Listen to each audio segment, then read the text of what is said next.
Movie की शुरुआत में हमें आज से 12,000 साल पुराने समय को दिखाया जाता है, जहां हम देखते हैं कि एक आदिवासी कुछ चित्र बना रहा था, लेकिन तभी हम देखते हैं कि उसके पीछे से ज़ॉम्बी जैसा कोई क्रीचर आकर उसे मार डालता है। अब हम प्रेजेंट में आते हैं, जहां हम एक गाड़ी को देखते हैं जिसमें कुछ दोस्तों का एक ग्रुप होता है जो पुरानी चीजों को खोजकर उस पर रिसर्च किया करता था। अब वो सभी लोग एक पहाड़ी इलाके में जा रहे थे, जहां उन्हें पता चला था कि वहां के पत्थरों पर आज से 12,000 साल पुराने चित्र बने हुए हैं। ये लोग उन्हीं चित्रों के पास जा रहे हैं जिन चित्रों को उस आदिवासी ने बनाया था। अब वो लोग गाड़ी लेकर उस जगह पर पहुंच जाते हैं, लेकिन अब उन्हें आगे का रास्ता पैदल ही तय करना था और वो रास्ता गुफा से होकर जा रहा था। अब सभी लोग गाड़ी से उतरकर गुफा के अंदर चले जाते हैं और वो लोग गुफा के अंदर का नजारा देखकर बहुत हैरान होते हैं। लेकिन तभी उस ग्रुप के एक मेंबर एंजा को गुफा में बहुत डर लगने लगता है, जिसकी वजह से उसकी सांसें फूलने लग जाती है और एंजा एक पत्थर से जा टकराती है, जिस वजह से उसके हाथ से खून निकलकर जमीन पर गिरता है।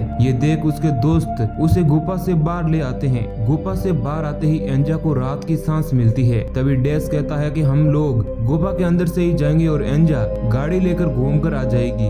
अब सभी लोगों को ये आइडिया ठीक लगता है। अब हम गुफा के अंदर उस जगह को देखते हैं जहाँ एंजा का ब्लड गिरा था। उस जगह पर जमीन हिलने लग जाती है, यानी वहाँ पर कुछ तो गड़बड़ थी और अब उन लोगों के साथ बहुत बुरा होने वाला है। अब वे सभी लोग पहाड़ी रास्ता तय करके उन चित्रों के पास पहुँच जाते हैं जो पत्थरों पर बने हुए थे। उन रहस्यमय चित्रों को देखकर वो लोग काफी हैरान होते हैं और साथ ही बहुत खुश भी होते हैं, क्योंकि उन्हें लगता है कि उन्होंने कोई नई खोज कर ली है। अब सभी लोग प्लान बनाते हैं कि वो लोग कई दिनों तक यहीं पर रहेंगे और उन पत्थरों पर रिसर्च करेंगे। इसलिए सभी लोग पहाड़ के नीचे अपना टेंट लगा लेते हैं। इधर वरीन और एंजा को पास ही में एक नदी दिखती है। ये देख वो दोनों उस नदी के पास जाते हैं, लेकिन तभी वरीन नदी के पास पड़ी हुई एक बोतल को उठाता है जिसे छोटे छोटे कीड़े खा रहे थे। ये देख वरीन एकदम से डर जाता है और बोतल को दूर फेंक देता है और एंजा को कहता है कि मुझे यहाँ कुछ भी ठीक नहीं लग रहा है। अब सभी लोग उन पत्थरों के पास जाते हैं और उनकी जांच करना शुरू कर देते हैं, लेकिन वरीन और एंजा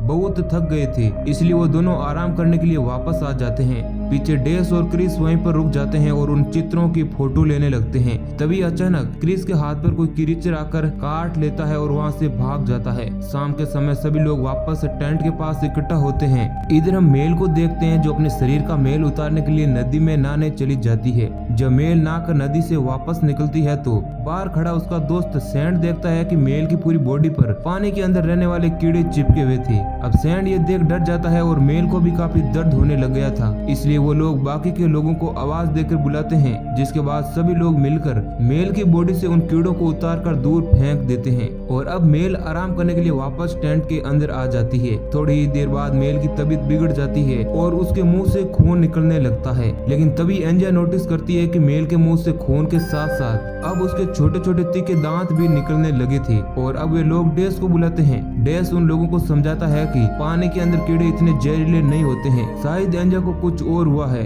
और उसे आराम की जरूरत है। इसके बाद डेस खुद एंजा को देखने के लिए जाता है। एंजा की ऐसी हालत देख डेस भी हैरान हो जाता है और वे वापस आकर उन लोगों को कहता है कि हमें जल्दी से कोई आसपास हॉस्पिटल ढूंढना चाहिए। जिसके बाद डेस सैंड को कहता है कि तुम एंजा को पास के हॉस्पिटल में ले जाओ, तुम सुबह तक वहाँ पहुँच जाओगे क्योंकि तुम्हें रास्ता मालूम है और मैं यहीं रुकूंगा और इन पत्थरों पर रिसर्च करूंगा। अब वो लोग मेल को उठाकर गाड़ी के अंदर बिठाते हैं और वो देखते हैं कि गाड़ी के टायर्स को उन छोटे छोटे कीड़ों ने खा लिया था। जिसके बाद डेस मेल को उठाकर वापस टेंट के अंदर ले आता है। अब रात बीत जाती है और सुबह हो जाती है, जहां अब सभी लोग अपना अपना सामान बांध रहे थे, लेकिन तभी क्रिस नोटिस करती है कि मेल दूर अकेले ही खड़ी है और उसकी हरकतें भी अजीब है। जब वो पास जाकर देखती है तो वह बहुत डर जाती है। वह देखती है कि मेल एक जानवर को खा रही थी और वह दिखने में एकदम ज़ॉम्बी जैसी लग रही थी। अब मेल एकदम से क्रिस को नीचे गिराकर एक लंबी छलांग लगाती है और सैंड पर हमला कर देती है और उसके हाथ पर काट लेती है। ये देख बाकी के लोग भी बहुत डर जाते हैं। तभी समय रहते डेस आग से जलती हुई लकड़ी को उठाता है और मेल के सामने करता है। आग को देखकर मेल डर जाती है और वहाँ से भाग जाती है। इधर क्रिस जल्दी से अपना कैमरा उठाती है और उन पत्थरों पर बनी हुई पेंटिंग को देखती है और बाकी के लोगों को बताती है कि ये पेंटिंग्स कोई कहानी नहीं बताती है, बल्कि ये हमारे लिए चेतावनी है और हमें समय रहते यहाँ से जल्दी से निकल जाना चाहिए।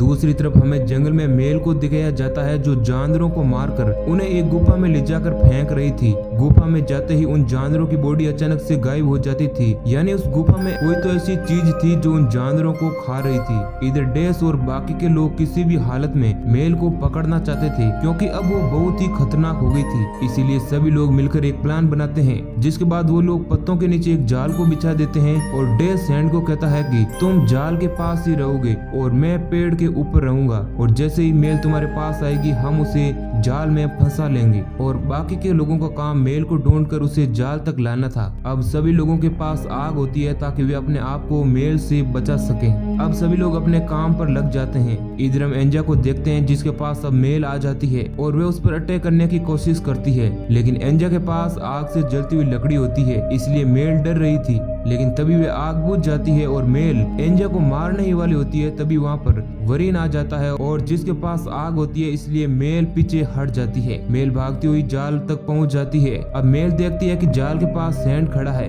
इसलिए वे सैंड को मारने के लिए दौड़ती है। इसी बीच वह जाल में फंस जाती है, लेकिन मेल अब बहुत ही हिंसक हो गई थी, इसलिए वह जाल को भी फाड़ देती है और बाहर निकल आती है। जाल से बाहर निकलते ही वो सबसे पहले वरीन पर हमला करती है और उसका गला काट देती है और बाद में वहाँ से भाग जाती है। इधर डेस भी पानी में छुपकर अपनी जान बचाता है। पानी से जैसे ही वो बाहर निकलता है तो वह अपनी बॉडी को चेक करता है, क्योंकि उसे डर था कहीं उसे भी उन पानी के अंदर रहने वाले कीड़ों ने काट तो नहीं लिया है, लेकिन ऐसा कुछ नहीं होता है, सब कुछ ठीक था। अब सभी लोग मेल को वहाँ से भगाकर अपनी जान बचाते हैं और इधर एंजा वरीन का ब्लड रोकने की कोशिश करती है, लेकिन ब्लड नहीं रुकता है और वरीन मारा जाता है। अब रात हो जाती है और हम लोग देखते हैं कि सभी लोग बहुत डरे हुए थे और आग के पास बैठकर बचने की कोशिश कर रहे थे। तभी थोड़े समय बाद वहाँ पर मेल आ जाती है और वो वरीन की बॉडी को खींचकर ले जाती है और उसकी बॉडी को गुफा के अंदर फेंक देती है। इधर पीछे हमें डेस को दिखाया जाता है जिसकी तबीयत अब बिगड़ रही थी। मतलब साफ था कि जब वह पानी के अंदर गया था तो उन कीड़ों ने उसे भी काट लिया था और अब वह मेल जैसा बन रहा था। ये देख सभी लोग डर गए थे क्योंकि अब उनकी मुश्किलें और बढ़ने वाली थी।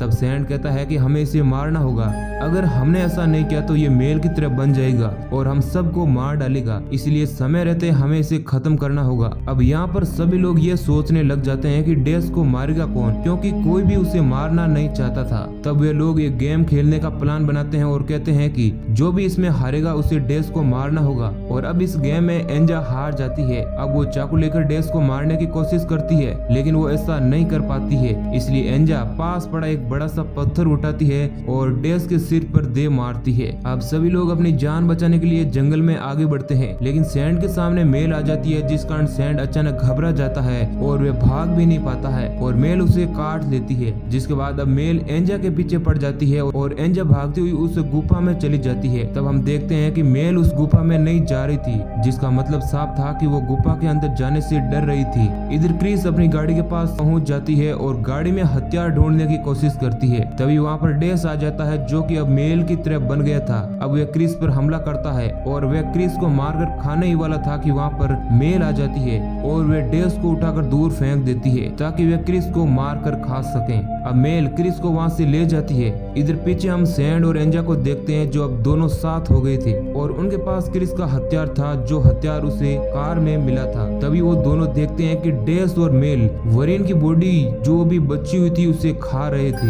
ये देख सैंड अपना आपा खो बैठता है और वह डेस से जाकर भिड़ जाता है और इधर एंजा भी किसी तरह मेल से अपनी जान बचा रही थी। इधर सैंड और डेस दोनों लड़ते लड़ते एक दूसरे को मार डालते हैं और एंजा भी अपनी जान बचाने के लिए वापस गुफा के अंदर चली जाती है, लेकिन मेल गुफा के अंदर नहीं आती है। गुफा के अंदर जाते ही एंजा क्रिस को देखती है जिसका पेट बहुत फूला हुआ था। एंजा बहुत डर जाती है, उसे समझ नहीं आ रहा था कि आखिर हो क्या रहा है, लेकिन वो ये बात तो समझ जाती है कि इस गुफा के अंदर उन दोनों के अलावा कोई और भी है।